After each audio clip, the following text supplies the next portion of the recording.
Aquest matí, les gavines sobrevolaven el mar, molt baix. L'aigua petava furiosament contra la sorra i pujava platja amunt, deixant un tou de petxines quan es retirava. M'hi he acostat a poc, atrapada per la seva força. Prop de les ones, les guspires salades em mullaven la cara. M'he concentrat en l'olor i en la remor de fons tancant els ulls i m'he deixat amarar per la humitat sense sentir fred. He sentit que el mar s'estava renovant després del temporal. Totes les meves teories s'han posat en qüestió i m'he sentit nua davant la força d'aquest mar que tant recordo dels dies blaus de l'estiu. Amb la vista perduda en la línia de l'horitzó, he desitjat que desaparegués el rastre d'aquell mar i se m'ha fet clar que és impossible escapar. Benvinguts a Tas de Lletres i benvinguts a aquest programa d'avui dedicat a la novel·la Una certa onada, d'Emília Illamola Ganduxer.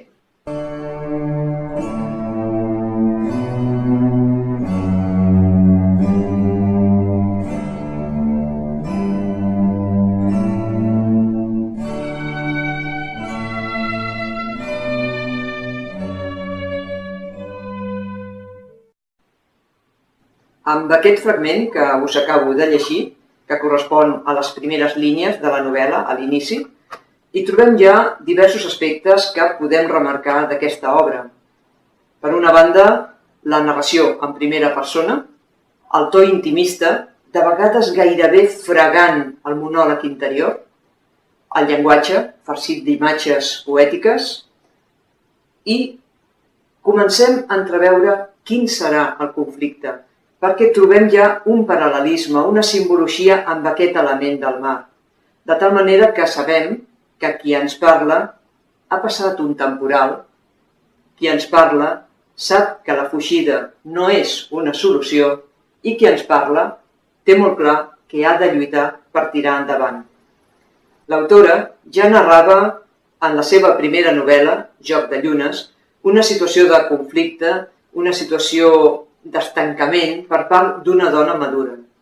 En el cas de la novel·la que tractem avui, Una certa onada, aquesta situació és el plantejament inicial i ve protagonitzada per Viola.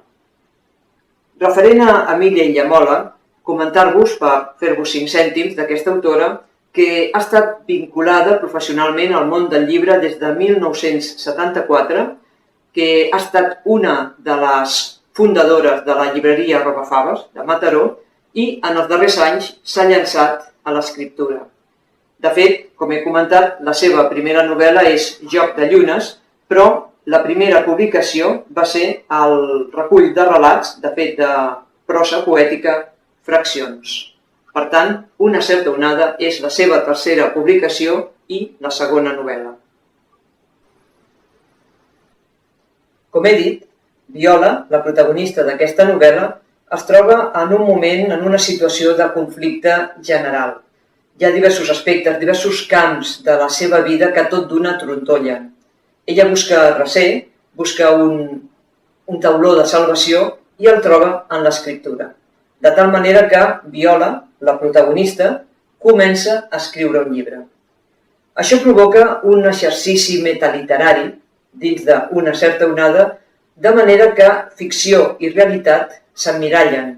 Fins i tot de vegades semblen convergir en un sol element. Però fixem-nos que es tracta d'una realitat que és la realitat de Viola. Per tant, una realitat ficcionada per Emília Illamola.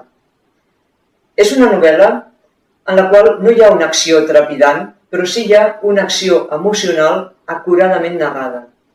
I el que preval, crec jo, és la força, el coratge, les ganes de lluitar i la intenció de sortir-se'n.